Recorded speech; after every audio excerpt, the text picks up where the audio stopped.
des trucs nationaux, des trucs nationaux. Ça peut-être, ça peut.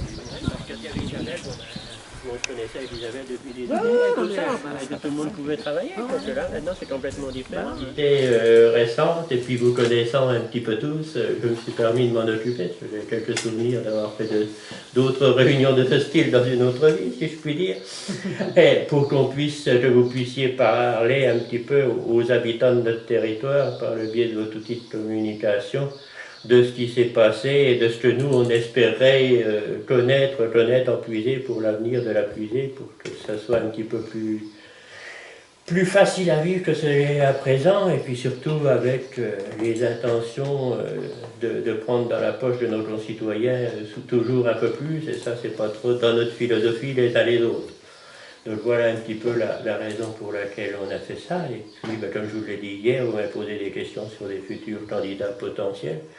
Je dis, moi, j'en connais qu'un autre futur, donc c'est Jean-François qui va pouvoir en parler directement. Moi, je suis là pour travailler avec eux, pour les aider. Et voilà.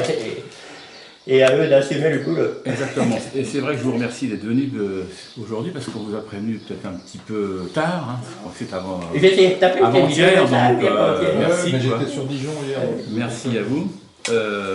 On souhaitait aussi vous rencontrer pour vous exposer pourquoi on se présente comme président à la communauté de communes. Alors pourquoi je dis on?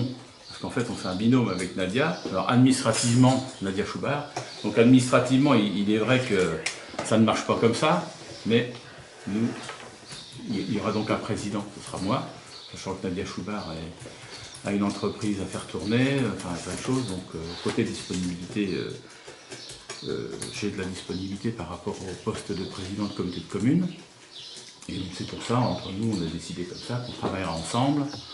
Après, pour préciser l'idée du binôme, en fait, c'est bien de faire collectif.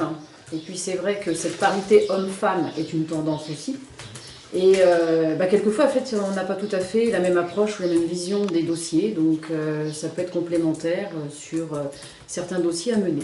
Voilà. Et ce sera effectivement un plus dans notre démarche, sachant qu'effectivement, il y aura aussi une équipe de vice-présidents qu'on va limiter à peu près à 8, autour de 8 vice-présidents. Il y a des compétences... Contre combien aujourd'hui? 12 ou 13. 12 ou 13. Donc on va limiter, sachant qu'on va regrouper des compétences, parce que l'expérience, je suis vice-président depuis 2013, depuis l'époque de Cœur de Puiset, quand on a fait la fusion Cœur de Puiset avec Toussy et puis avec Saint-Fargeau et Blénaud. Ensuite, il y a eu les élections de 2014, donc j'étais vice-président toujours. Et après, il y a eu 2017, la fusion de cette grande communauté de communes Puiset-Forterre d'aujourd'hui. Et puis, fort de mon expérience, d'avoir essayé de faire des fois autrement, proposer autrement, comme ça avance pas trop sur certains sujets, le mieux c'est de se présenter pour essayer de faire avancer les choses. Et nos mots-clés, c'est vraiment... la transparence et l'intérêt général. S'il y avait que 2 mots-clés à donner, dans nos projets, c'est la transparence et l'intérêt général. Et c'est pas un vain mot. Je vous propose d'y aller par thème sur comment on veut faire. Alors est-ce que vous pourriez préciser vos qualités? C'est-à-dire vous êtes maire de Saint-Privé. Je me présente en même temps. Oui. Donc je suis Boisard Jean-François, maire de Saint-Privé, vice-président de la communauté de communes Puiset-Forterre, donc comme je venais de le dire depuis un moment, je suis vice-président. J'avais les compétences de l'aménagement du territoire, tout ce qui est PLUI, permis de construire et habitat. Sachant que l'habitat, c'était tout ce qui est rénovation énergétique. On en parlera dans nos compétences, c'est un point qu'il faudra continuer, voire même développer, parce que notre territoire a à peu près 50% de personnes qui gagnent moins de 18 000 € par an. Donc ça rentre tout à fait dans ces projets-là. Et il faut justement faire un maximum de publicité pour que les personnes puissent bénéficier des aides de l'État. Quand on écoute le président de la République, ça devrait même s'intensifier. Et pour pouvoir en profiter de faire de la rénovation énergétique pour que les gens, en même temps, dépensent moins en termes de chauffage et autres énergies, notamment sur leur maison. Ça leur redonnera un peu de pouvoir d'achat. Et le niveau de vie que soulève Jean-François, juste dit, c'est le problème pour plein de dossiers. On évoquait tout à l'heure en introduction le problème de l'évolution des impôts. C'est le problème de plein de choses, du niveau de vie social des gens, des problèmes d'illettrisme, des problèmes sociaux qu'on a sur notre territoire. qu'il faut qu'au-delà des tâches, je dirais, régaliennes d'une communauté de communes, il faut aider aussi les associations, les différents partenaires pour pouvoir soutenir les gens en difficulté de notre territoire. Nadia, tu proposes de te présenter? Oui, je vais me présenter rapidement. En fait, moi, je suis maire de l'INSEC, donc c'est depuis 2008, c'est donc mon 3e mandat maintenant. J'ai été vice-présidente donc sous la communauté de communes donc, qui était dénommée Ex-Porte de Puisay-Forterre, et j'avais donc en tant que vice-présidente la thématique sur l'enfance, la petite enfance et la jeunesse, le tourisme et l'économie. Donc voilà. Et ensuite en 2017, la chose, je n'ai pas pu être élue, donc ce qui a fait que voilà, depuis 2017, je siège en tant que déléguée communautaire, mais très intéressée par ce qui se passe au niveau de la communauté de communes malgré tout. Et vous êtes chef d'entreprise également? Alors chef non, parce que c'est mon mari, mon beau-frère qui sont chefs d'entreprise. Moi je participe activement, je dirais, sur la partie commerciale, clientèle de l'entreprise. Et c'est vrai que cette fonction que j'ai au sein de l'entreprise apporte quand même une vision, on va dire, une responsabilité, une vision différente que lorsqu'on peut exercer une autre profession dans un autre domaine. Voilà, nous il faut que notre activité perdure, il faut faire fructifier l'entreprise, donc voilà, on pèse. Vous êtes au contact des réalités. Voilà, on est au contact de tout, des charges, des recettes. Un peu en souffrance actuellement, parce que les événementiels. Très en souffrance. Ce sera une plus-value pour l'économie d'ailleurs. Très en souffrance, on oublie d'ailleurs assez souvent l'événementiel, on en parle peu. Mais pour nous en tant qu'entreprise, c'est quasiment une année blanche. Alors, quel est l'objet social de l'entreprise? Pour nous, oui. Au niveau de l'entreprise en événementiel, en fait... non, mais c'est une entreprise qui fait quoi? En fait, on fait de la location de chapiteaux pour différents types d'événements, entreprises, collectivités, privées, mariages, baptêmes. Donc on rassemble toujours du monde, on est bien d'accord. Et donc rassembler du monde aujourd'hui avec le Covid, c'est pas évident. Donc beaucoup d'opérations se sont décalées à 2021, voire annulées carrément. Et la reprise ne se fera qu'en janvier-février 2021 de toute façon. Au mieux. Au mieux, voilà, au mieux. Donc c'est vrai qu'on est un peu à la peine sur... on s'est positionné sur tout ce qui était mis à notre disposition, bien entendu. Vous avez des aides? Alors les aides ne sont pas à hauteur de la perte de chiffre d'affaires que nous subissons. Bon, après, l'État aide et on ne peut pas reprocher à l'État de ne pas aider, mais c'est une goutte d'eau par rapport à la perte de chiffre d'affaires sèche que nous avons, quoi. Voilà. Ouais. Je vous propose de continuer par les thèmes pour lesquels... On a fait une digression. Oui, c'est pas une digression, pour nous, ce sera aussi une plus-value par rapport à tout ce qui sera économie et relations avec les entreprises, d'avoir des personnes qui sont dans le milieu. Donc le premier point qu'on voulait aborder, c'est les finances. Et c'est le point qui nous inquiète vraiment le plus, parce qu'on est un peu dans l'ivresse d'investissement sur cette communauté de communes. Et donc notre première action, ce sera de faire un bilan économique, financier de notre communauté de communes, pour mettre en parallèle tout ce qui est investissement, impôts des particuliers, impôts des entreprises, CFE, CVAE, et les recettes de la communauté de communes. Et derrière, on va replanifier tout ce qui est investissement dont on estime qu'ils sont incontournables. Donc, on en a une certaine liste aujourd'hui, c'est un petit peu la bousculade de l'investissement. On a la piscine qui est déjà bien avancée, donc ça, la piscine continuera, il n'y a pas de souci. On a un siège social qui fait du va-et-vient entre un coup l'APS, un coup on fait marche arrière, un coup on indemnise l'architecte parce qu'on ne peut pas continuer, il y a eu des problèmes de règles et de lois sur les appels d'offres. Après, on part sur un projet qui n'était pas forcément partagé avec le maire de Saint-Fargeau sur la commune de Saint-Fargeau, où il y avait cette rénovation. Donc là, je pense que ça a été un problème d'ego entre le président et le maire de Saint-Fargeau qui a été prévenu un petit peu cavalierement, on va dire, pour être désagréable. Et aujourd'hui, il y a une nouvelle équipe sur Saint-Fargeau qui, pour avoir discuté avec le maire, serait prêt à revoir le projet, que la mairie de Saint-Fargeau aille sur l'ancienne école de filles, qui était un des projets qui avait été aussi tenté par la communauté de communes, où on avait perdu 40 000 €. Donc on va retravailler avec eux sur ce projet-là, et le projet qui était sorti des architectes qui étaient en cours, qui approchaient les 3 millions d'euros. Ça nous permettra d'avoir un siège social, certes, pas comme un château, hein, mais plutôt dans l'efficience par rapport aux besoins des services. Nous, on ne regroupera pas forcément tous les services à Saint-Fargeau, puisqu'on a des bâtiments qui sont libres, qui ont été abandonnés pour ramener tout le monde sur Toussy, notamment à Saint-Sauveur, en ancienne gare. On a des bâtiments à Blénaud qui sont un peu plus petits au-dessus de la crèche. On a aussi à Molem des bâtiments. Donc aujourd'hui, Molem, on voit bien que ça fonctionne bien avec la jeunesse et la petite enfance. Donc pourquoi déplacer tout le monde à un endroit où ça va être compliqué et que ça va nous coûter très cher. Donc on repartira dans cette réflexion-là, mais toutes les réflexions qu'on va faire, on les fera aussi avec les représentants en conseil communautaire. On ne leur amènera pas tout cuit en leur demandant de voter. Êtes-vous d'accord, qui est contre, qui est pour, merci. Hein, ce sera une démarche qu'on fera avec eux. Et en termes de communication, on veut aussi travailler beaucoup sur la communication, parce qu'aujourd'hui, on s'aperçoit qu'en conseil communautaire, il y a beaucoup de projets qui sont à valider, mais il n'y a pas eu cette réflexion et cette remise en cause qui fait que, justement, des fois, on fait des marches avant, des marches arrière sur des projets parce qu'on oublie des choses. Juste une aparté par rapport à ça. Dans certains dossiers, les élus, je pense, en règle générale, ont eu l'impression d'être toujours pressés pour prendre une décision.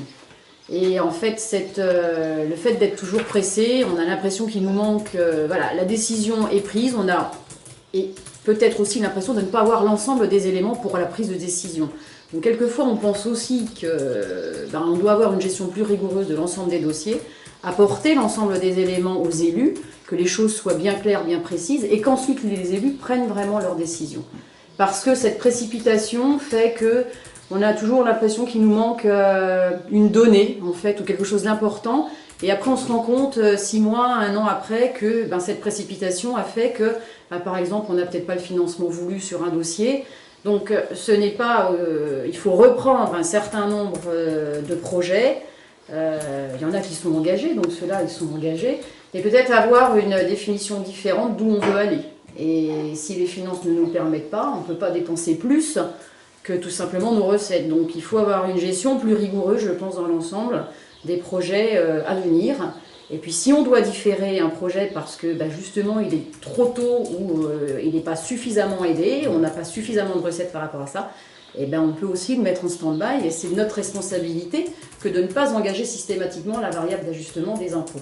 Si quel dossier vous faites allusion? Je reviens sur le siège. Sur le siège social, par exemple. Le siège, on a 25% de subvention. On n'a que 25% sur du neuf. 25% de subvention, alors que ça va approcher les 3 millions. C'est affiché 2,8 millions. Voilà. Mais bon, on sait bien que généralement, ça déborde toujours. Ça approchera 3 millions. Donc après, il faut aller chercher le reste s'ils ne sont pas financés. Puis dans la conjoncture actuelle, quand même, regrouper tous les salariés sur un même site revient à la difficulté que ça va plus poser à beaucoup d'entreprises avec les problèmes sanitaires. Et puis d'autant plus, on ne peut pas vouloir être un territoire respectant chaque jour un peu mieux l'environnement, puis obliger les salariés de faire 50 ou 60 km tous les matins pour aller travailler. Il y a une certaine incohérence. C'est plus de 100, oui, entre 100 et 110. Après, il y a les crèches. On sait jamais trop, on nous dit jamais, on n'a jamais eu la liste de tous les salariés, on n'a jamais eu un organigramme précis des salariés. C'est la confusion totale. On ne connaît, nous les maires, même pas tous les salariés qui travaillent à la Comcom. Des fois, on a quelqu'un au téléphone. Après, avec la situation qu'on vient de vivre avec le Covid, ça nous a montré aussi, il faut faire un retour d'expérience. Ce qui est important, c'est qu'on peut avoir du télétravail. Il va falloir réfléchir aussi à tous ces nouveaux modes de travail qui ont du sens en plus. Donc après, mais vous ne remettez pas en cause le principe d'un... Le principe d'un siège social à Saint-Fargeau, on ne le remet pas en cause. Oui. C'est son ampleur. Puisque ça a été voté depuis le début depuis 2017, voire même bien avant. C'était prévu de faire un siège social, c'était en débat même en 2016. Ça a toujours été Saint-Fargeau pour équilibrer par rapport au territoire, sachant que si on voulait le mettre au centre du territoire, c'était Sainte-Colombe. C'était même Sainte-Colombe. Mais Donc, Saint-Fargeau paraît plus judicieux. après, il faut aussi, il y a des problèmes de logistique localement qui font que Saint-Fargeau, c'est le plus adapté. Et je pense que là, jamais personne n'a remis en cause. Mais vous souhaiteriez éclater un petit peu les... Mais par contre, on reviendrait, par exemple, à un service à la gare de Saint-Sauveur, parce qu'à une époque, il y avait eu tout l'aménagement du territoire. C'est un beau bâtiment, il y a une salle de réunion. C'est des bâtiments aujourd'hui qu'on voudrait vendre, mais quand on voit l'immobilier, le prix aujourd'hui, ça n'a aucun intérêt. Ça nous coûtera moins cher de l'occuper que de le vendre et de récupérer des clopinettes, quoi. Et c'est pas un bâtiment facile à vendre. Et en plus, c'est pas un bâtiment facile à vendre. Voilà. Non, puis je pense que les habitants, comme tous les élus de terrain, sont attachés à ce qu'il reste des services localement quand même répartis sur le territoire. À proximité, mais il faut penser aussi, comme je disais il y a un instant, à nos salariés. On ne va pas leur faire passer une heure ou une heure et demie sur la route, alors qu'aujourd'hui ils travaillent, ils sont installés ou investis à quelques kilomètres. Vous disiez que vous aviez prévu de consulter donc, les conseillers communautaires sur des sujets comme ça, notamment. Oui. Est-ce que vous avez prévu de consulter même les salariés? Alors ça, on va venir après, mais ça, c'est évident qu'on va voir avec eux. Parce que le président actuel, lui, dit il y a un problème justement d'efficacité. Il le dit tout le temps. Oui, bah ça oui, mais après on est pas obligé de partager, quoi. Non, mais est-ce que les salariés rencontrent ce problème d'efficacité parce qu'ils sont loin les uns des autres, ou est-ce qu'ils ont besoin... Moi qui jouais dans j'ai 3 services, il y a 3, 4, 5 personnes, ils étaient eux à Saint-Sauveur à l'époque, ils étaient très heureux, ça se passait très bien. Aujourd'hui on les a mis dans des locaux qui rendent service par rapport, il y a un toit, on est bien content de les trouver quand on veut rapprocher les gens, mais ils ne sont pas très heureux de vivre dans ces locaux-là, quoi. Après, faire un siège social à 3 millions pour que tout le monde se retrouve au même endroit, ça fait très luxueux quand même, hein. C'est vraiment très très luxueux.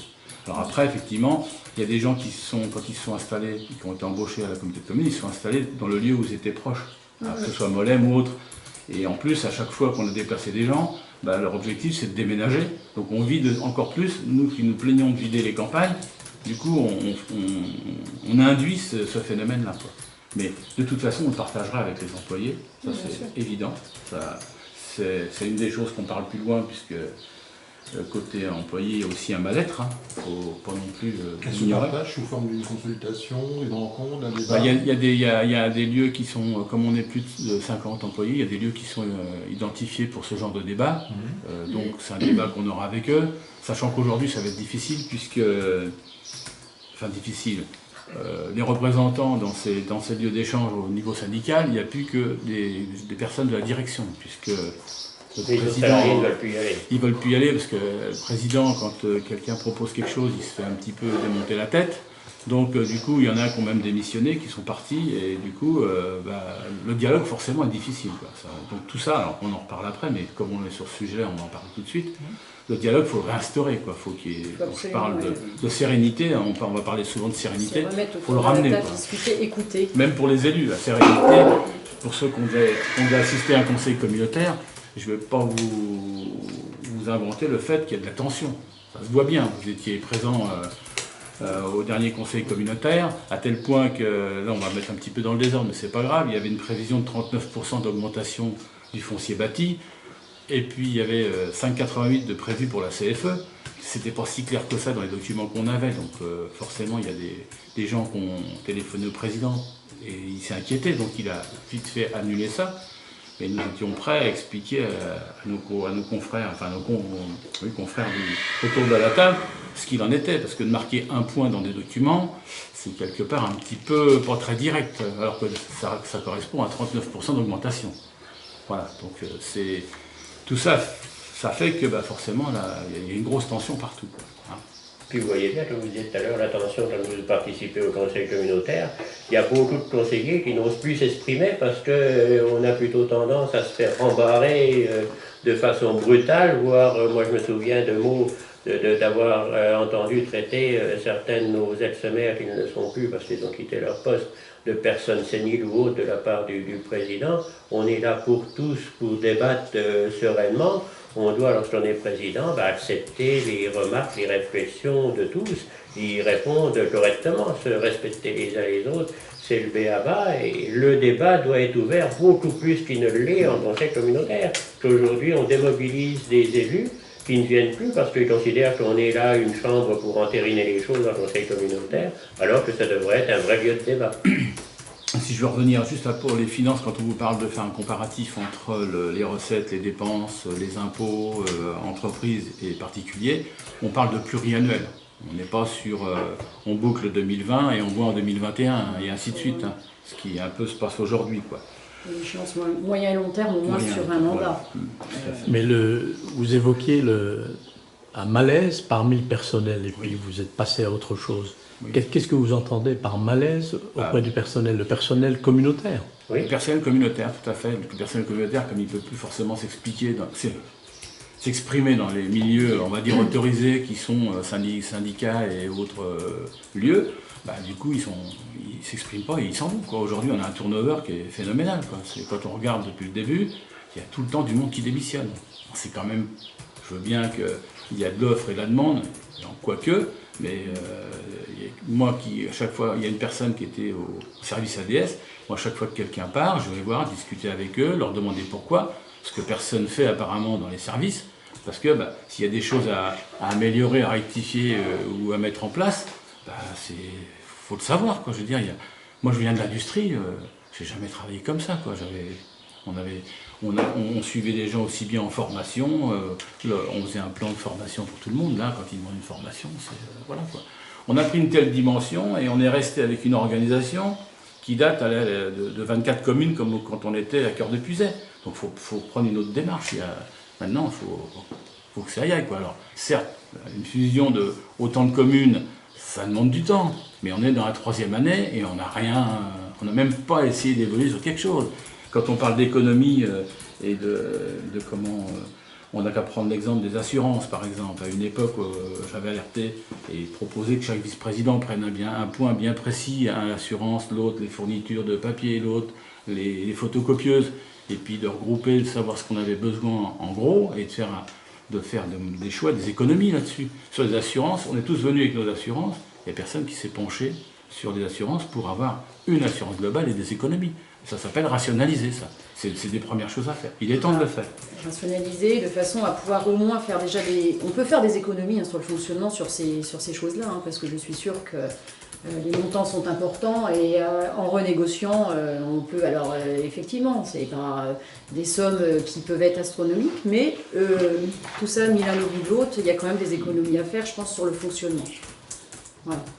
Alors, sur le turnover au niveau personnel, combien de départs, par exemple Moi, je ne les ai pas comptés, excusez-moi. Mais c'est important. Moi, oui, c'est important, mais je dirais, ne siégeant pas dans ces instances-là, je constate simplement ceux qui partent. Moi, entre l'environnement, Fanny est partie, il y en a au moins 2 ou 3 qui sont partis.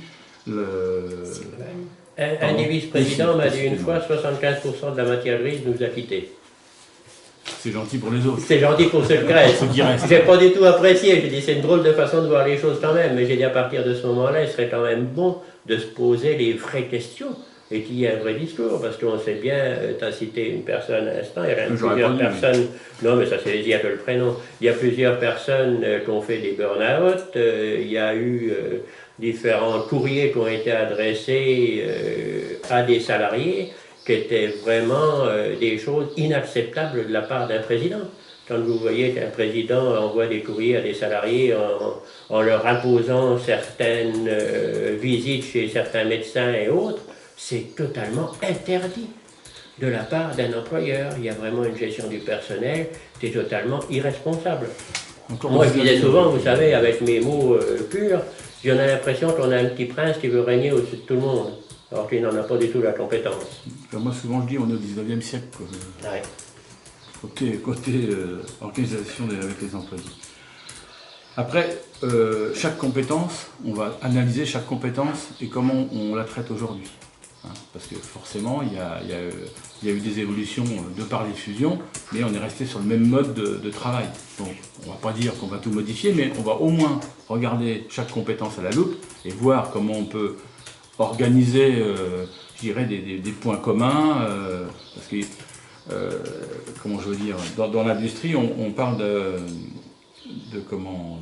Souvent, on va sur d'autres sites pour voir comment eux, ils font bien, quoi. Donc on regarde ce qu'ils font bien et on voit si on peut le faire. On ne fait pas du copier-coller, mais on regarde comment améliorer notre travail et optimiser notre travail. Donc ça, c'est des choses aussi qu'il faut intégrer quand on a une centaine de personnel, voire un peu plus, on doit être 106 ou 107. Bah, tout ça, c'est important. On n'a pas tout sous la main aujourd'hui, donc faut les voir. Faut voir à droite à gauche comment ça se fait pour s'améliorer. Et ça, c'est important. Donc chaque compétence, on va les regarder les unes après les autres. Alors, pas tout seul, hein, on fera des groupes, des commissions spécifiques. Et, le but étant quand même dans ces groupes, c'est de faire participer les gens et qu'ils s'expriment. Parce qu'en fait, quand on est en assemblée communautaire et qu'on a 80 conseillers communautaires, il faut dire que certains, en fait, n'osent pas non plus prendre la parole. Bon, après, si on a peur d'être effectivement un peu taclé, donc on la prend encore moins facilement, et la prise de parole n'est pas toujours évidente pour tout à chacun dans des assemblées assez importantes. Donc on pense que, et ça c'est presque sûr, quand on se retrouve à 10 à 15 autour d'une table, plus des maires qui peuvent être en garde de région commune, les débats, les avis fusent beaucoup plus en fait. Il y a un échange. Que quand on est trop nombreux, en fait, il n'y a plus d'échange et on préfère quelquefois se taire, s'en aller. Et quand on quitte le conseil communautaire, on entend dehors des gens dire ah, bah, c'est pas normal qu'on ait pris cette décision. Mais voilà. Mais madame, travailler à 80 lors d'une plénière, c'est quasiment impossible. Non, mais il faut avoir. Donc il y a des travaux en commission. C'est ça. Elles ne fonctionnent pas, les commissions, à la communauté de communes de Puisay-Forterre. Il y a beaucoup de commissions où vous allez avoir 2, 3 vice-présidents, plus 1 ou 2 personnes. Et ensuite, après, le projet il est ramené en commission en disant la commission est favorable. Donc bah, les gens imaginent qu'on a travaillé quoi, dans la commission. Alors que, bah oui, on a travaillé, mais à 4 ou 5, quoi. C'est très limité. Donc c'est pour ça que nous, on se propose que pour tous les projets qui ont une certaine importance et qui pourraient avoir un gros impact, on réunit les maires par quinzaine. Sur leur secteur, on va chercher les gens pour les faire parler. Et comme ils sont déjà habitués à parler entre eux, généralement, échanger sur les sujets. Et échanger sur les sujets et puis travailler ensemble, mais réellement travailler, quoi. Comme ça, quand on arrive en conseil communautaire, il y a un maximum de monde qui a déjà travaillé dessus ou réfléchi. Et en plus, ça permet à la plupart des maires d'en parler à leur conseil municipal. Parce qu'aujourd'hui, on se retrouve souvent dans des situations où on se pointe en conseil municipal pour dire bon, bah, y a tel sujet, machin, machin. Et puis, bah, il faut voter, donc on vote, mais seulement on explique à nos conseillers municipaux, mais c'est déjà validé en conseil communautaire. Donc c'est dur à porter, des fois on ramasse des baffes, quoi. Donc c'est pas facile non plus. Alors que l'inverse, ce serait un peu plus logique déjà, que les conseils municipaux valident les choses, et après qu'on valide en conseil communautaire. Si je prends que les 25% de poubelles comme exemple, l'augmentation des 25% de poubelles, on a su ça 2 jours avant le conseil communautaire, et puis ben, on a pris des baffes de partout, quoi. Après, si on s'était mis autour de la table, ne serait-ce que le bureau déjà, avant de dire on va mettre 25% de plus sur les poubelles, on aurait réfléchi à des solutions, et en y ayant réfléchi après, on en aurait trouvé de toute façon. Mais c'est pas une fois au pied du mur. Alors après, en conseil communautaire, ben, on annonce ça, alors ben, forcément ça fait pas plaisir, mais on n'avait pas le choix en plus, parce que si on ne le votait pas là, on ne pouvait plus ramasser les poubelles après. Donc après, il faut le revendre à son conseil municipal. Alors vous imaginez quoi, ce que les gens peuvent penser d'un conseil communautaire. Et alors, est-ce que cette structure, finalement, cette collectivité territoriale, l'intercommunalité, qui est la plus étendue en surface de Lyon, moi je mange du gasoil, oui. Est-ce qu'elle est adaptée aux problèmes de la Puisay-Forterre?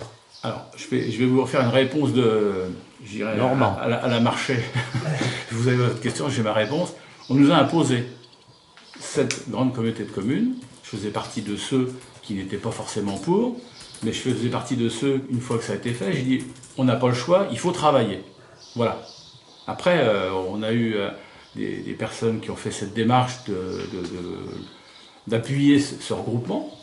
Aujourd'hui, on voit les difficultés. Le préfet était derrière, de toute façon, on nous rappelait qu'il y avait le passé outre. Donc on avait bien compris qu'on n'avait pas le choix. Donc une fois que c'est fait, on va au boulot, parce que derrière, il y a 36 000 habitants. Et 36 000 habitants qu'il ne faut pas massacrer avec les impôts. Et là, on a l'impression que le seul levier qu'on a sur le territoire, c'est les impôts. Non, il y a l'économie, il faut s'en occuper, il faut aller voir les entreprises, il faut réunir les entreprises pour essayer de créer une dynamique locale. Enfin, j'en ai 6 pages, vous voyez, mais voilà, puis il faut travailler pour l'intérêt général, et je vais le répéter souvent ça, mais pas pour soi-même, quoi. C'est pas pour une étiquette politique qu'on travaille sur un territoire comme le nôtre, même si ça fait 36 000 habitants. Combien de communes? 57. On ne travaille pas pour une étiquette politique, là. Il y a des gens... Excuse-moi, l'argument d'intérêt général, c'est l'argument que le président actuel reprend bien. régulièrement, notamment pendant ses vœux. Enfin, on l'a entendu là. Oui, mais quelquefois, il faut mettre les actions en face des mots. Hein, Parce qu'avoir plein de c'est bonnes pas la peine, intentions, c'est pas juste louable. d'en parler, Après, quoi. il faut le faire. Moi, vous savez, par rapport à la grande communauté, j'ai toujours été, à la différence de Jean-François, un de ceux qui, depuis des années, étaient pour le regroupement de cette grande communauté. Parce que je suis persuadé que si les choses étaient bien gérées, il y a des vraies économies d'échelle à faire, il y a une complémentarité avec les communes, mais il faut que les gens soient là pour travailler tous ensemble et que ce ne soit pas un diktat de la communauté de communes sur les communes, que ce soit un ensemble de communes qui travaillent ensemble. Moi, pour avoir participé à d'autres fusions au niveau des chambres consulaires, on voit très bien qu'il y a des économies nécessaires à faire. Au lieu de mettre des services en place, comme on en a mis certaines fois pour espérer récupérer un petit peu de fiscalité, c'est pas ça qu'il faut faire. Il faut essayer de lier les gens, de regrouper les achats, de faire différentes actions comme ça, qui sont vraiment des choses réalistes et terre à terre, qu'attendent tous les maires des petites communes. Donc justement, moi j'allais arriver sur l'économie. Si côté finance, vous avez des questions, n'hésitez pas. Hein. Oui, alors complètement ouvert. Juste une question. Allez-y. Je n'ai pas bien compris. Oui. Comment se fait-il que, alors que les investissements ont été différés ou reportés ou mis en sommeil par rapport au projet, c'est pas encore financé, comment se fait-il qu'il faille augmenter l'impôt pour des frais de fonctionnement en augmentation? Parce que le fonctionnement par rapport aux recettes, le fonctionnement et les dépenses de fonctionnement sont trop élevées par rapport aux recettes. D'où l'urgence. Oui, mais aller chercher 1 million, c'était de l'ordre d'1 million, je crois. L'augmentation de... non, 400 000. 400 000 euros. C'était le déficit de fonctionnement. C'était le déficit de fonctionnement, 400 000 euros. Ouais. Voilà. Ça veut dire directement qu'on prend 4 à 500 000 euros sur le fonds de roulement tous les ans. Ça va pas durer longtemps. Au début de la fusion, on avait 2,5 millions à peu près. C'est parce qu'il y a eu des recrutements ou ces charges nouvelles, elles viennent d'où? C'est pour ça qu'il faut regarder compétence par compétence, pour effectivement analyser. Il faut faire une analyse de... Quand on a fusionné en 2017, on avait à peu près 2,5 millions de bas de laine, on va dire. Hein. Aujourd'hui, il nous manque 400 000, il s'est passé des choses quand même. Mais en termes d'investissement, si on fait le tour, il n'y a pas grand-chose. Donc il fallait regarder, à mon avis, avant. Alors c'est toujours facile de dire avant. Mais aujourd'hui, il est urgent de le regarder. Comment on fait pour limiter ces excès de fonctionnement et qu'on revienne dans ce qu'on est capable de faire en termes de communauté de communes. Là, on vit au-dessus de nos moyens. Et il ne suffit pas de le dire. Il ne suffit pas de dire c'est de la faute des maires, si on en est arrivé là, le Stratoria, le cabinet machin avait dit qu'il fallait augmenter de temps en temps. Il fallait le faire. C'était 2,5 par an, 2,5 par an, ils avaient dit. Ils n'ont pas fait. Donc 2,5, ça ferait aujourd'hui, ça ferait du 7,5, mais pas 39%, quoi. Hein, et puis, quand on parle d'aider les entreprises pour justement qu'elles sortent de cette crise, on n'augmente pas de presque 6% de CFE. Attends, c'est incohérent. Alors, on va leur distribuer peut-être 50 000 euros, je ne connais pas tout à fait les chiffres, et on va leur prendre 77. Hein, parce que par contre, CFE, l'augmentation, c'est 77 000. Voilà, c'est gentil de dire ça, de se gosser avec des choses qui finalement coûtent cher aux entreprises. Donc il y a un moment... C'est vrai qu'aussi, nous, on est plutôt un territoire rural, donc l'industrie, elle représente un faible pourcentage. Donc aller chercher effectivement la richesse fiscale qui pourrait venir des entreprises, en fait, on en est un peu privé à l'heure actuelle. Donc c'est vrai qu'encore une fois, ce sont nos habitants qui risquent d'être pénalisés sur leurs impôts, parce qu'on ne peut pas non plus... voilà, on n'a pas, comme si on était sur Moneto ou Prochaussère, cette richesse fiscale qui peut venir des entreprises. Nous, aujourd'hui, nous sommes un territoire rural, voilà, donc avec ses particularités, le tourisme qui est important, qu'il faut privilégier, mais... Et dont la moitié des habitants, si j'ai bien entendu, gagnent moins de 18 000 euros par an, ouais. Tout à fait. Et donc ne sont pas imposables. Il y a 35% de personnes qui payent des impôts. 35%, oui. À peu près, je sais pas... Donc il faut faire avec notre territoire. Bon, c'est vrai que l'économie, faire venir des entreprises, on espérerait, on aimerait bien, mais il faut certainement y travailler. Il y a une marge de manœuvre à ce niveau-là. On a des zones d'activité qui ne sont pas forcément peut-être commercialisées. Je pense notamment à celle de Saint-Sauveur. Même si idéalement, voilà, le lieu est Saint-Sauveur, mais elle peut intéresser malgré tout les entreprises. Donc il faut peut-être aussi aller retravailler avec... des structures qui s'appellent Lyon Développement pour favoriser des projets de ce type, quoi. Voilà. Lyon Développement, on travaillait avec eux à l'époque du pays, quand c'était le pays, et effectivement, on avait, je dirais, une participation avec eux qui faisait que on a récupéré quelques entreprises. Aujourd'hui, on est tellement bien vu par nos collectivités autour de nous qu'on ne peut même pas les approcher parce qu'ils ne veulent pas travailler avec nous pour des histoires à la fois de justice, de machin, que notre président a emmené. C'est pour mettre tout le monde au tribunal qu'on arrive à travailler avec les structures au tribunal. Moi, m'occupant de l'ADS, c'est-à-dire l'autorisation. Mais qui au tribunal? Sur Lyon Développement, il a eu un article là-dessus qui est sorti, comme quoi il y avait eu des malfaçons entre un truc sportif et puis des fonds qui auraient été rachetés. C'est très compliqué cette histoire. Je n'avais pas trop suivi, mais j'ai bien vu que du coup maintenant là-bas on est un petit peu tricard, comme dirait. Le président actuel privilégie plutôt la structure régionale, c'est ça, d'appui économique, c'est ça? Oui.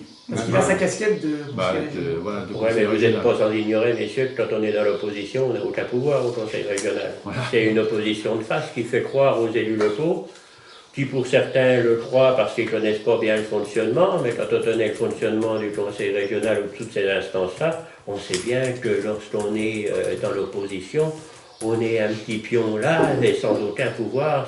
Et c'est tout, donc il faut être réaliste de temps en temps, il faut arrêter de faire croire les gens au Père Noël. Voilà, pour donner un exemple, sur l'autorisation hydro-des-sols sur les permis de construire, j'ai mis en place ce service en 2015 parce que la préfecture, l'État nous l'a rendu, patati patata. Donc du coup, moi j'avais proposé de développer un peu ce service-là et d'aller voir les communautés de communes alentours, voir les communes, pour leur dire, nous on était dans les premiers à mettre le service en place. Hein. C'était le 1er juillet 2015, on a dû être le 3 juillet 2015 en ordre de bataille pour travailler. Donc je suis allé voir d'autres présidents de communautés de communes, et ils m'ont dit, on est d'accord avec toi, mais on ne veut pas travailler avec ton président, quoi. Bon, j'ai arrêté de faire le commercial, hein. Ça sert à rien, quoi. Quand on s'engueule avec tout le monde, comment on fait pour travailler, quoi.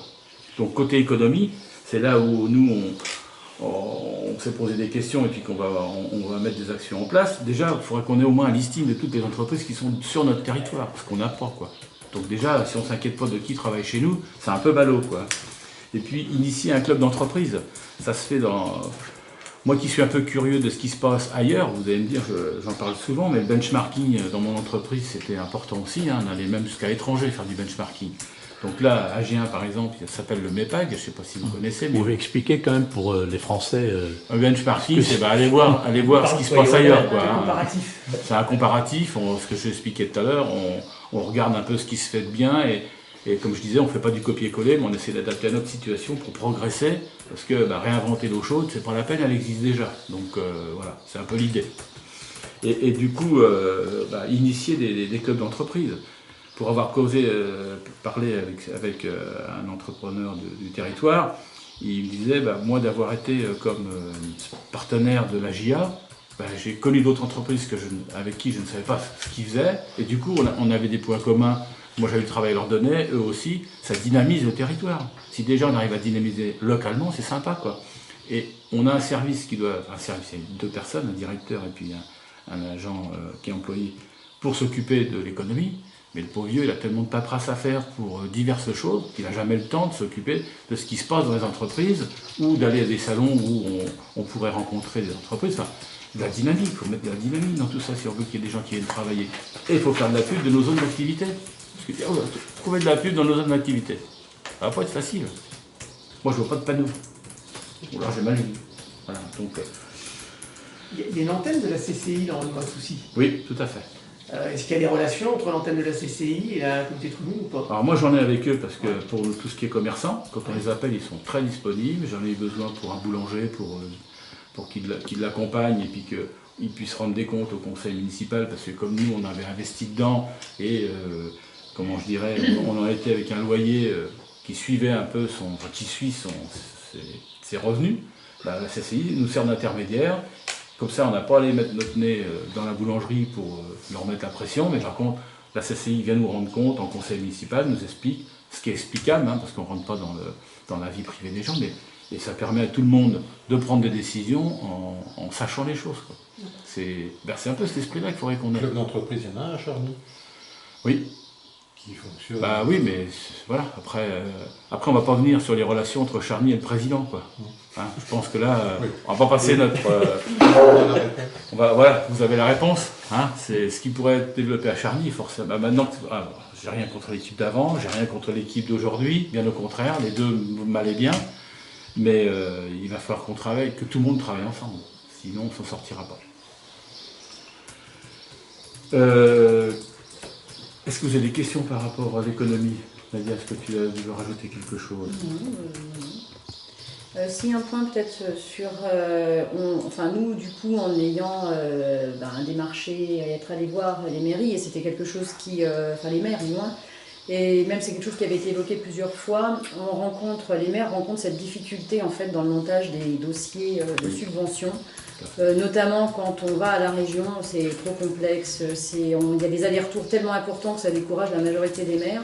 Donc en fait, il faudrait créer une petite cellule, un élu et un personnel qui en fait seraient les facilitateurs de ces montages de dossiers parce qu'ils les maîtriseraient beaucoup mieux qu'un maire qui a un gros dossier une fois tous les 6 ans. Et ça, c'est réellement, je pense, quelque chose que l'on doit pouvoir mettre au service de nos communes. Oui. Parce que ça devient beaucoup trop complexe. C'est très important. Y compris pour les appels d'offres. Ouais. Moi, je vois pour le vivre en ce moment sur ma commune, avec les problèmes d'assainissement, lorsqu'on a des très gros appels d'offres à faire, on va faire ça, comme tu le dis, Nadia, une fois tous les 5-6 ans. On n'investit pas 500 000 € tous les ans dans nos petites communes. Donc à partir de ce moment-là, que ce soit nous ou notre personnel dans les petites communes qui doivent savoir tout faire, si on n'a qu'une secrétaire à temps partiel, on aurait besoin d'une personne ressource au niveau de la communauté de communes qui vienne, qui nous aide et puis qui chapeaute ça. Autrement, aujourd'hui, on est obligé de prendre des gens du conseil départemental ou autres pour nous aider à faire. Sachant qu'on reste toujours sur le principe, la communauté de communes doit pouvoir faire ce que les communes ne font pas. Ce que les communes font, faut surtout pas y toucher. La commune le fait, elle le garde, quoi. Hein, elle en a les compétences. Voilà. Ouais. Hein. Et d'autant plus significatif ce que vous dites, qu'au niveau régional, les communes de Lyon n'utilisent que 30% de l'enveloppe, par exemple, de fonds européens. Je ne connais plus parce qu'il y a 3 types de fonds. Bon. Et parce que souvent, on a pu l'entendre lors d'assemblées, souvent les communes ont des besoins, mais des petits projets, mais ils n'entrent pas dans les clous, parce que c'est trop petit. Il faut un plus gros projet pour pouvoir être éligible à cette participation des fonds européens. Oui. Oui, mais là on a le problème avec tous les fonds qui avaient été débloqués dans le cadre de l'ancien pays, sur du leader, du FSE et autres, et où on va utiliser qu'une partie infime de nos enveloppes, parce qu'on n'a pas réalisé et incité les communes suffisamment tôt à s'engager dans des projets qui auraient pu être, pour être plus importants, menés globalement par plusieurs communes aussi, parce qu'on a 57 communes, certes, mais rien n'empêche que 2 ou 3 communes portent un projet parce que c'est leur projet vraiment sur leur petit territoire et qui soit soutenu par la communauté de communes. C'est à ces différents échelons-là aussi qu'il faut qu'on puisse travailler. Alors après, par rapport à l'économie, on a eu la chance d'avoir aussi 2 entreprises de notre territoire qui se sont développées. Donc ça cache un peu c'est l'arbre qui cache la forêt, parce que comme ils se sont développés tout seuls, parce que c'est des entreprises qui marchent bien, donc effectivement c'est bien pour nous, ça crée de l'emploi, mais du coup, si on regarde ce qui est arrivé d'ailleurs, pas grand-chose, quoi. Donc on a l'eau qui marche super bien, qui monte des entreprises assez rapidement. On a Tourinox qui va s'agrandir. Tout ça, c'est localement. Donc c'est bien, c'est qu'il y a vraiment une dynamique quand même. Mais il faut les accompagner. Alors, certes, aujourd'hui, dès qu'on a leur permis de construire, on fait tout pour que ça aille vite pour eux, pour que ça aille bien pour eux. C'est aussi des services qu'on doit donner aux entreprises. Quand elles arrivent là, il ne faut pas qu'elles soient embêtées avec l'eau, avec l'électricité, avec les permis de construire. Ça, c'est à nous de faciliter tout ça. C'est important, quoi. Hein. Même les relations pour l'assainissement, enfin toutes ces choses-là. Il faut vraiment prendre en compte. Et après, ça se dit entre eux, quoi. Quand on va dans telle zone, tiens, on est pris en charge, on n'est pas embêté avec des trucs à 2 balles, comme ils disent si bien, quoi. Pour avoir l'eau, s'il faut qu'ils attendent 6 mois, c'est pas bien. Donc on a un service de la Fédération des eaux, auquel je participe, je travaille avec eux, ils sont super efficaces, quoi. Dans toutes ces relations-là, il faut bien les garder, c'est important. Ensuite, il y a la rénovation énergétique pour l'habitat. Ça, comme je vous l'ai dit tout à l'heure, je l'ai abordé. Il faut vraiment qu'on reste dans cet esprit-là, puisque de plus en plus, il va y avoir des fonds au niveau national. Il faut vraiment qu'on y soit, qu'on soit présent et qu'on aille les chercher. Il ne faut pas, comme certaines fois, qu'on arrive une fois que c'est distribué, quoi. Il faut vraiment, dès le départ, anticiper. Il faut qu'on essaye d'anticiper les choses avec lesquelles on a de la chance, si on peut l'avoir. Alors, la protection de l'environnement, voilà, là c'est pareil. Je vous rappelle pas les résultats de certaines élections municipales. On voit bien quand même que les gens font attention à l'environnement. Nous, peut-être un peu moins parce qu'on est à la campagne, mais il n'empêche que on le vit tous les jours, et notamment avec les circuits de proximité. Alors, je ne dis pas circuit court, parce qu'il y a souvent un abus de langage avec circuit court, ça peut venir de Chine, un circuit court. Parce que le circuit court, c'est le nombre d'intermédiaires. Donc il faut faire attention à ce qu'on emploie, donc c'est bien proximité. Et on a pléthore de personnes qui font de la production de proximité. Donc là, c'est pareil, il faut les aider. Il y a heureusement comment je veux dire, c'est des petites entreprises, mais qui sont à la pointe du progrès. Il y en a plein qui font des drives, là. C'est parti, il va y en avoir un autre qui va se mettre, un drive de Puiset, qui va se mettre en place là, dans les jours qui suivent. Là, moi, j'ai eu l'information en cours, donc je les ai aidés un peu, mais si on avait été présent sur le territoire, on aurait su que ça se préparait et on aurait pu les aider financièrement, matériellement, avec de l'ingénierie. Un drive de quoi? Pardon, un drive de tout ce qui est produits locaux. Alors, ça peut être de la viande, c'est des légumes, c'est du miel, c'est enfin tout ce que... Où ça? Alors il va y avoir 7 points de livraison, dont un à Saint-Privé. Il y en a, de mémoire, il y en a un à Tanner. Il commence demain ou après-demain. Donc on va avoir de la pub sur... J'ai commencé à le voir sur Facebook, là. Il commence à en parler. Mais tout ça, c'est pareil. Si on les accompagne, ça donne encore plus de dynamique, quoi. Et puis il faudra réfléchir aussi à la mobilité en milieu rural. Même si des fois ça a été abordé... on en parle depuis des années. Enfin, on en parle. Je ne voulais pas être désagréable, mais on en parle depuis tellement longtemps. Alors dites-nous, qu'est-ce que vous proposez en termes de mobilité en Puiset? Alors, c'est ça, il y a des chevaux, oui, effectivement. Gilles parle qu'il y a des chevaux, on va mettre en place. La mobilité, la région y travaille. C'est pas encore arrivé jusque nous parce qu'on n'a pas eu la formation, mais sinon il y a eu Réseau Pouce, là on doit l'admettre, Réseau Pouce vous avez commencé à voir des panneaux verts qui sont installés sur certaines communes. Bon, c'est une organisation en fait d'autostop. Bon, ça a du sens pour nos territoires, mais il y a des communes qui commencent à mettre en place des véhicules pour emmener les personnes dans tout ce qui est médical. Ça se fait à Saint-Amand, des partages de véhicules, tout ça. C'est pareil, ça faut aller dedans aussi. Jusque-là, ça c'est pas trop nul, c'est déjà en cours. Voilà. Avez-vous des questions sur ce qu'on vient de dire? Moi j'aurais une question que j'ai essayé de placer au début, j'ai pas réussi. Mais c'est pas votre faute, c'est la mienne. Ah bon, d'accord. Non, il n'y a pas de souci. Vous me rassurez. Vous ne nous avez pas dit tous les deux, qu'est-ce qui vous pousse, qu'est-ce qui vous motive à vous présenter lors de l'élection à la présidence de la communauté de communes de Puiset-Forterre? Tout à fait. La motivation, qu'est-ce qui vous pousse à le faire? Je commence. Comme tu veux, commence. Donc le plus important, c'est parce qu'on veut faire autrement. On veut vraiment faire autrement. C'est une question de méthode. C'est une question de méthode. Elle a lieu samedi 11 juillet. C'est une question de méthode, que ce soit en termes de finances, en termes d'investissement, en termes de personnel, en termes d'organisation de services. En fait, on ne remet pas en cause ce qui est déjà en cours, mais on voudrait vraiment avoir une autre approche. Ne serait-ce qu'envers nos pairs, qui sont tout simplement les élus, c'est-à-dire que on voit bien qu'à aujourd'hui, il y a un manque de dialogue, il y a un désintéressement des élus vis-à-vis de cette communauté de communes. Alors peut-être qu'on n'a pas aussi mis en exergue les bases, dire où on voulait aller, vraiment lui fixer son objectif.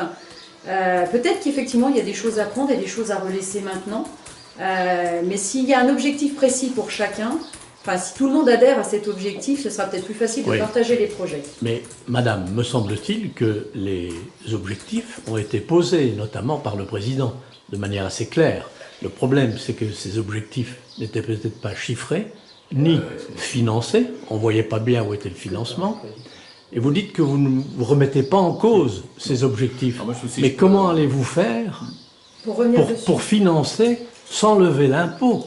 On peut différer. Non, on va différer. Oui, mais donc l'objectif ne sera jamais atteint. Ah non, mais alors, attendez, l'ivresse d'investissement, c'est peut-être pas forcément un objectif.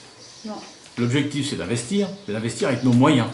Oui, et pas de dépasser comme c'est parti là. Mais le siège social, vous êtes OK, la piscine, vous êtes siège social. Non, on n'est pas OK pour le siège social. On veut justement redéfinir un nouveau projet. On veut redéfinir un nouveau projet. Le siège social, on va redéfinir un nouveau projet. On en a parlé tout à l'heure. On ne peut pas le faire comme il est présenté aujourd'hui. Ce qu'on veut faire, c'est voir avec Saint-Fargeau comment on peut réduire le coût, comment eux, ils veulent s'organiser en déplaçant leur mairie. Donc ça va nous redonner du temps, voire même 2 ans, parce que le temps qu'ils se réinstallent ailleurs, le temps qu'on refasse ces travaux, il y a un moment qu'on aura passé quelques années, hein, il n'y a pas le choix. Hein. La dynamique, elle est quand même... Et nous, ces investissements, même s'ils ont du sens, ils ne peuvent pas être faits. Là, ils arrivent tous derrière la porte, ils sont tous là. On est à l'APS sur la piscine, l'avant-projet sommaire, on est à l'APS sur le siège social, on est à l'appel d'offres sur le CNIFOP, on est à l'appel d'offres sur la trame verte. C'est stop, faut faire des choix, qui va être en premier, qui va être deuxième, qui va être troisième, et notre tableau financier par rapport aux impôts et tout ça, là on va le mettre en adéquation. Là je suis d'accord avec vous. De toute façon, il faudra passer par un audit financier dans un premier temps pour déjà faire le point, un état des lieux. Le projet qui semble le plus avancé, c'est quand même la piscine, donc qui de toute façon... Vous êtes d'accord avec ce projet, sur le fond? Oui. Après, on peut le faire à modulable. Modulable. Parce que il y a des options sur la piscine, parce que qui sont proposées, il y a des options. Donc on n'est pas obligé de faire toutes les options tout de suite, on peut y aller par étapes. Enfin, il y a une reprogrammation de tout. Les étapes, mais prévoir que si ces options doivent être mises en place, il n'y ait pas tous les réseaux ou tout un tas de choses à reprendre, par exemple. Ça, c'est tout à fait possible quand on construit en neuf. Après, voilà. C'est vrai qu'en fait, nous, notre objectif, c'est vraiment essayer de rassembler les gens, les écouter plus, partager plus, de façon à ce que quand on amène un projet, on n'ait pas l'impression de le subir en conseil communautaire. Parce que c'est vraiment le sentiment qu'ont une majorité d'élus à l'heure actuelle. Et la preuve, on va parfois en réunion de conseil communautaire sans avoir eu les documents qu'on a reçus. Alors c'est vrai qu'une convocation, on a 5 jours, hein, on reçoit la convocation, les documents tombent. Les uns les autres, on a tous nos activités, on n'est pas forcé d'être, surtout là, quand on voit la quantité de documents que nous avions, beaucoup d'élus n'avaient pas vu l'augmentation des impôts. Parce qu'elle n'a pas été débattue avant en conseil communautaire. Donc c'est vrai qu'on est sur une année particulière, le Covid nous a un peu tous plantés, a bouleversé les choses, mais je pense que la commission finances, j'en fais partie. La dernière réunion, j'ai pas pu y aller parce que j'étais en conseil municipal. Surtout que c'était pas prévu. Et c'était pas prévu de parler de ça, et en fait, nous aussi, faisant partie de la commission finances, on s'est retrouvés en conseil communautaire, et si on n'avait pas lu, en fait on savait pas qu'il y avait cette augmentation. Donc si on veut faire adhérer... adhérer en fait les gens à des projets, à des décisions, il faut partager, en parler. Enfin, ça me paraît évident. Donc c'est un changement de méthode. C'est surtout un changement de méthode. Après, c'est vrai que cette communauté de communes est importante. Un état d'esprit. Un état d'esprit, voilà. C'est tout à fait ce que c'est plutôt dans cette position-là que nous souhaitons partager.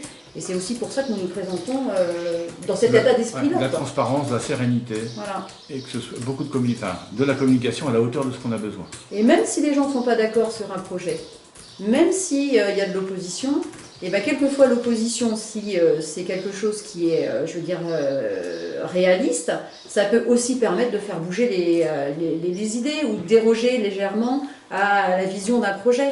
Mais aujourd'hui, ça manque, parce qu'en fait, on a l'impression, bien souvent, que le débat ne peut pas s'installer.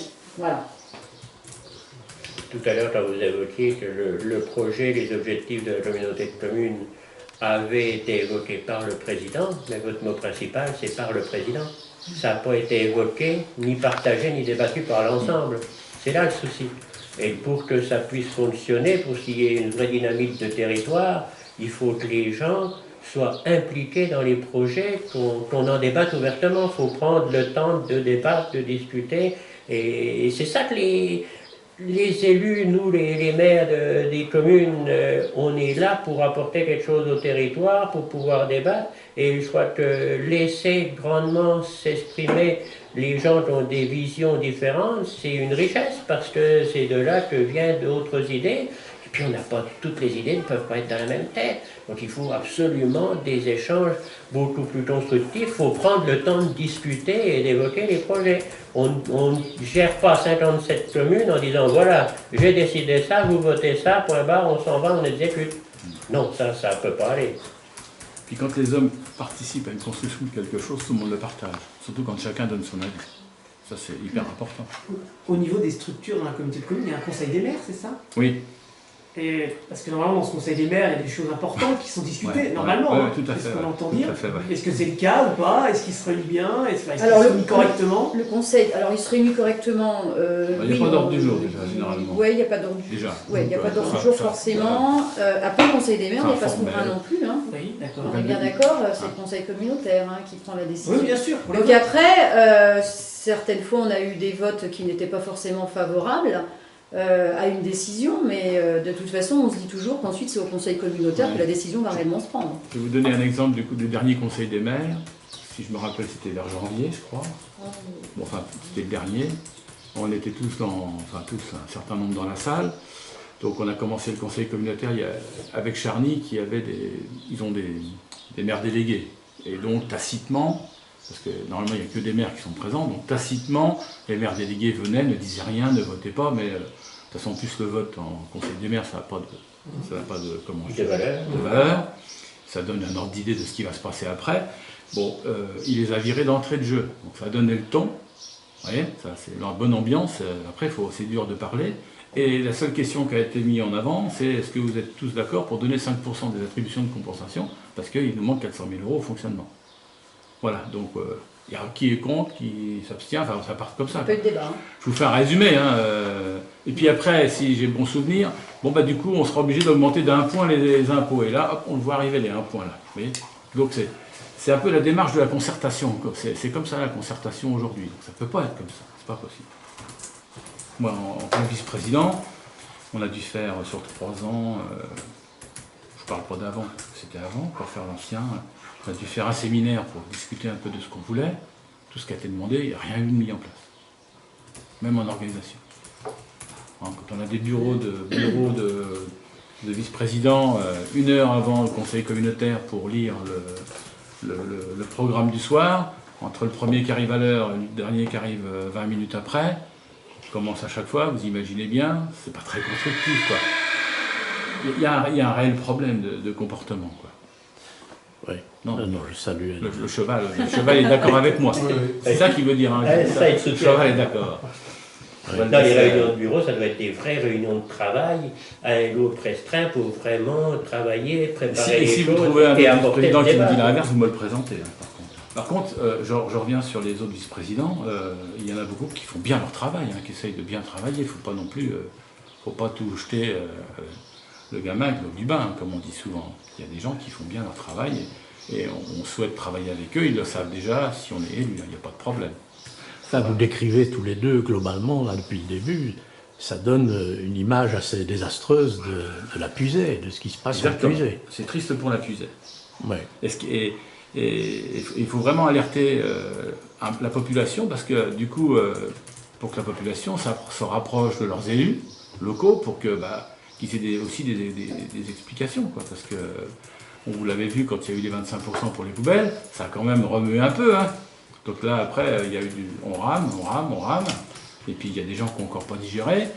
Quand il y a eu les 39% qu'on fuitait un petit peu à droite à gauche sur le foncier bâti, on a pu voir sur Toussy, il y a un site, Potam-Toussy, qui commençait à appeler à être présent devant la salle où se tenait la réunion. Donc c'est pour ça qu'il y avait des gendarmes ce jour-là. Comme à mon avis, les gens se sont rappelés qu'il y avait le Covid, donc ils se sont dit, ils ont été sérieux, ils ne sont pas venus. Mais attention, le feu va se mettre si ça continue, parce qu'il a annoncé 39%.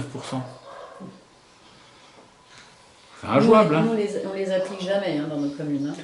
On augmente souvent, même rarement, les impôts. Ouais.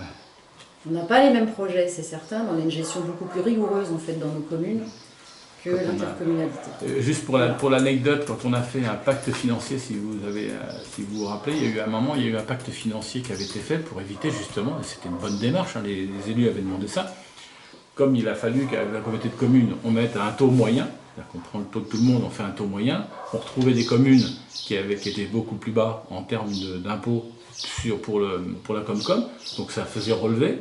Donc du coup, il avait été décidé que ça revenait en attribution de compensation, et donc les mairies allaient baisser leurs impôts. Et bien, faites le tour, et faites le point sur les communes qui ont baissé leur taux d'imposition pour éviter que leur population reprenne un coup de casquette. Je vous dis rien, je vous donne l'info comme ça. Voilà. Elles ont majoritairement joué le jeu, mais quelques-unes. Majoritairement, mais regardez ceux qui ne l'ont pas fait.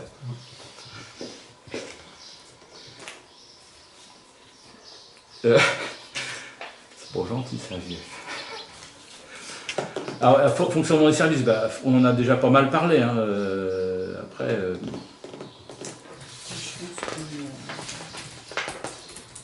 Le fonctionnement des services, il y a quand même un point crucial que moi je ressens un peu vu de l'extérieur, c'est qu'on n'a pas le sentiment qu'il y a une vraie complémentarité entre les élus et le personnel. Parce que moi je pense que de toute manière, que ce soit dans nos communes avec les quelques salariés qu'on a, que ce soit dans des collectivités plus importantes ou dans des entreprises, ça ne peut marcher que si on a l'impression qu'il y a une vraie équipe unie, personnelle et élue. C'est le béaba, quoi. Il faut que les gens participent, échangent et tout. Il ne faut pas que les salariés soient là pour exécuter les tâches et tout. Il y a aussi les salariés avec leurs compétences techniques dans leur domaine précis qui peuvent apporter des idées et il faut que cette collaboration existe. Et aussi que moi, il y a quelque chose que j'ai jamais, j'en ai déjà fait la remarque ouvertement à une des premières réunions après notre communauté de communes, c'est que nous, les élus des communes, on connaisse quand même un minimal le personnel qui travaille au sein de la communauté de communes. Des fois, on appelle tel ou tel service pour avoir une info ou savoir où on est mon permis de construire que j'ai déposé, où on est ceci, où on est cela. Ben, on a une personne au téléphone, on ne l'a jamais vu ni rien. Et c'est aussi désagréable pour nous, je pense, que ça l'est pour les salariés. Donc la minimum des choses, ça serait que lorsqu'il y a un nouveau salarié qui est embauché à la communauté de communes, ben, c'est qu'il vienne se présenter à un conseil communautaire, qu'il participe au conseil communautaire pour voir un peu comment ça fonctionne, qu'il y ait au minimum une fois par an une réunion avec l'ensemble des membres du bureau et l'ensemble du personnel, comme ça se fait dans beaucoup d'instances où on fait une réunion, on travaille, après on fait un déjeuner commun, ça tisse des liens entre tout le personnel. C'est tout ça, c'est comme ça qu'on doit travailler. On n'est pas... Je sais pas, c'est l'humain qu'il faut mettre derrière toutes nos actions, quoi. Il n'y a pas de Père Noël en puisée? Non, il n'y a pas de Père Noël, moi j'y ai jamais cru, mais faut, sans croire au Père Noël, sans croire au Père Noël. Une galette des rois, non? Non, les vœux du... Il n'y a pas de galette des rois. Il y a des vœux. Oui, si, les vœux, normalement, le personnel et les élus sont là. Oui, il y a des vœux. La salle était petite cette année, donc c'est vrai que c'est pas évident qu'il y ait tout le monde. Mais il faut vraiment une rencontre plus proche que ça. Il faut mettre de la proximité, de la relation entre les gens si on veut que les gens aient envie de venir au travail le matin.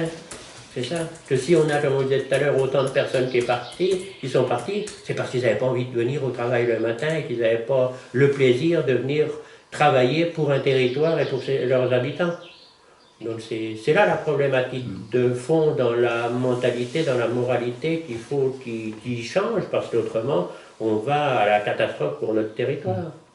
Est-ce qu'on peut déduire de cette situation et la proximité de la réunion de la communauté de communes après le deuxième tour des élections municipales qu'il va y avoir plusieurs candidats, puisqu'on peut penser que d'autres personnes réagissent de la même manière et veulent que ça change.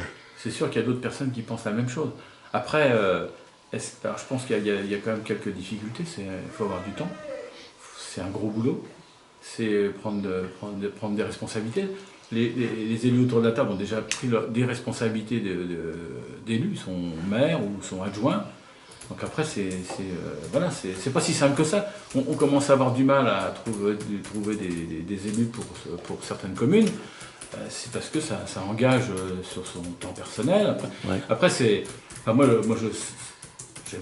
j'aime faire ça, donc voilà, ça me pose pas de problème, mais il faut des matins, on commence à 8h, des fois on finit à 23h, mais moi, si la journée est complète comme ça, j'ai passé une bonne journée, quoi. Donc voilà, On imagine que vous n'avez pas décidé comme ça d'y aller. Ah non, c'est pas... Vous avez pris des avis, des conseils. Vous êtes appuyé par d'autres élus du territoire, c'est ça? Est-ce qu'on vous a peut-être pas forcément poussé, mais est-ce que vous êtes allé voir d'autres élus, d'autres maires? Alors, c'est une élection qui est particulière, puisque je ne voudrais pas être prétentieux à comparer ça à des sénatoriales, mais c'est à peu près le même principe. Au deuxième degré, quoi. Au deuxième degré, merci. Et du coup, c'est compliqué.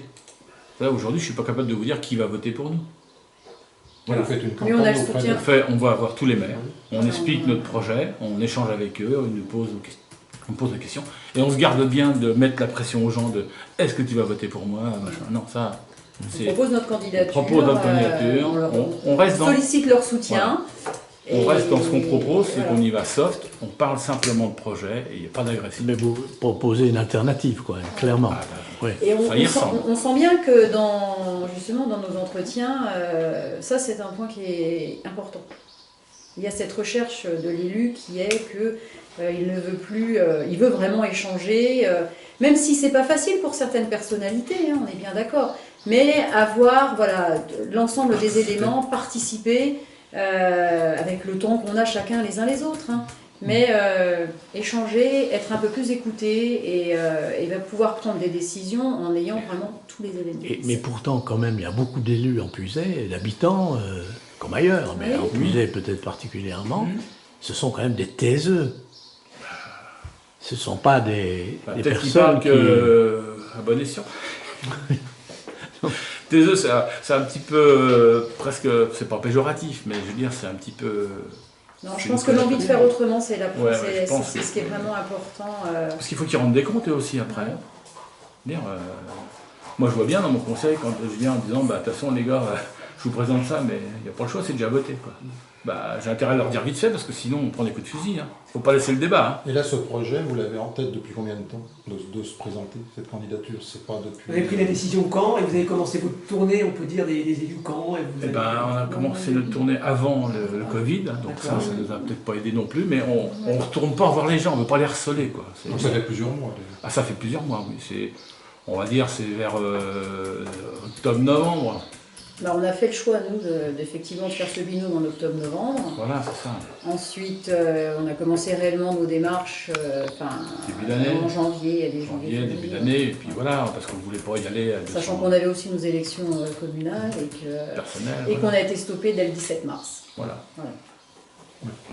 Puis une fois qu'on voit les élus, qu'on a expliqué, vous les avez tous rencontrés un par un? Pratiquement. On attend le second tour des élections pour l'élection des maires qui sont... C'est ça la difficulté encore en plus. Des fois, je ne vous cache pas qu'il faut les voir en cachette. Oui, c'est pour vous donner un peu le niveau de sérénité, quoi. Parce qu'il ne faudrait surtout pas que quelqu'un nous voit. Mais pourquoi Tout simplement, c'est simple, vous savez. Lorsqu'on est président de communauté de communes et qu'on fait croire qu'on a la capacité à une commune de lui empêcher d'avoir telle ou telle subvention pour tel ou tel projet qui n'a aucun rapport avec la communauté de communes, certains maires croient que c'est vrai. Et de ce fait-là, c'est une pression malsaine qui existe aujourd'hui sur notre territoire. Et ça peut être quand on entend des maires dire « Ah de toute manière, je suis bien obligé de voter oui en conseil communautaire parce qu'autrement, j'aurais peut-être pas ma subvention pour ma maison de santé ou pour ceci ou pour cela. » C'est pas de la démocratie, ça. Les gens sont là, doivent pouvoir dire quand ils sont d'accord ou quand ils sont pas d'accord. Et puis, c'est pas pour autant que la commune ne doit pas bénéficier de tel ou tel soutien si c'est justifié pour les habitants de la commune et du territoire. C'est deux choses totalement différentes. À ce moment-là, on met un homme tout seul qui gère tout. Je ne pense pas que ce soit comme ça que la France et que la démocratie doivent fonctionner. Non, mais on est d'accord, monsieur Abri, mais tout de même, le jeu d'influence et la concurrence, entre guillemets, a toujours existé de tout temps. c'est une force, ça doit être une force pour la démocratie, la concurrence, parce que c'est quelque part aussi une motivation d'essayer de faire toujours plus et mieux pour les gens qui nous ont mis à telle ou telle place. Moi j'ai toujours dit que lorsqu'on est élu, on fait ce qu'on veut de son argent, mais avec l'argent des autres, on doit faire beaucoup plus que les gens s'ils n'en attendent. C'est une philosophie que lorsqu'on est élu, on devrait obligatoirement avoir toujours en tête. Donc, on peut conclure peut-être en disant que vous, monsieur le maire, allez voter pour le candidat. Ça, c'est vous les accueillir. Parfois c'est compliqué. Hein. Parfois c'est compliqué. Je peux vous le dire ouvertement, je ne me suis jamais caché et j'ai toujours dit au président actuel, Sonia Arrighi, qu'il ne faisait pas correctement son travail. Je lui ai même dit à la première réunion des maires que la seule chose qu'il pouvait faire, c'était s'améliorer. C'était peut-être cru, mais c'était réaliste. Moi, je suis un terrien, quelqu'un de réaliste. Et je n'ai rien contre l'homme, mais l'homme n'est pas adapté aux circonstances. Il n'a pas la vision du territoire telle qu'elle est réellement, il n'a pas notre philosophie de gens de terrain. Moi, je suis un vrai poyaudin, j'y suis né et tout. Il y a beaucoup de gens qui sont arrivés sur notre territoire, qui aiment leur territoire. Mais il faut partager cette sensibilité, cet amour du terrain, ce partage entre les uns et les autres. Et c'est pas parce qu'on est élu en haut de la décision d'une instance qu'on doit justement se croire au-dessus et vouloir imposer son diktat. Non, on est là pour partager. Et moi, c'est sûr que je soutiens ouvertement Jean-François et Nadia parce qu'il faut une autre gouvernance de notre collectivité, de notre territoire, sinon on va à la catastrophe sur notre territoire. Je l'ai déjà dit depuis plusieurs années. Vous savez, un préfet de Lyon m'a dit il y a quelques années, Monsieur Abri, votre plus grand tort, c'est d'avoir raison trop tôt. J'espère qu'une chose, c'est que mes collègues maires vont se rendre compte que ce que je dis au sujet de la communauté de communes depuis plusieurs années, on arrive à la porte du gouffre, et si on veut s'en sortir, il faut changer de méthode, il faut changer d'hommes et de femmes à la tête de cette communauté de communes en toute urgence.